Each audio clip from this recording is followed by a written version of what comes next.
Buongiorno e ben ritrovati con l'informazione flash di New Sicilia, i principali titoli della mattina. La Procura di Palermo ha depositato il ricorso in Cassazione contro la sentenza che ha assolto dai reati di sequestro di persone e rifiuto di atti di ufficio il leader della Lega Matteo Salvini per la vicenda Open Arms.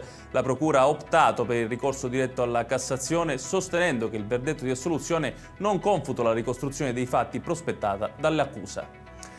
E lo stesso Salvini nella serata di ieri è stato protagonista alla playa di Catania agli stati generali degli amministratori locali organizzato dalla Lega. Sono previsti investimenti per decine di miliardi di euro in Sicilia, ha detto il vice premier, che ha manifestato la volontà di far diventare la Lega il primo partito nella regione.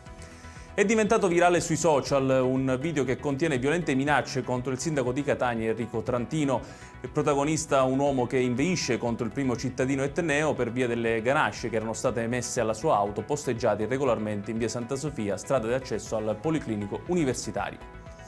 Un 17enne è stato arrestato nel Palermitano con l'accusa di atti sessuali con una 13enne, minaccia, detenzione e porto di armi in concorso, produzione e spaccio di droga per aver appiccato diversi incendi nei boschi della zona, uno dei quali è costato la vita a un forestale durante le operazioni di spegnimento. Infine blitz di un gruppo di tifosi della Cireale sotto casa del presidente Giovanni Di Mauro la notte scorsa, bombe carta, fumogeni e lancio di oggetti contro l'abitazione del patron Granata a seguito della mancata cessione della società. I carabinieri indagano per risalire all'identità dei responsabili.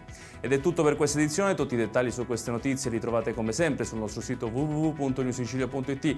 Grazie per averci seguito e buon proseguimento di giornata.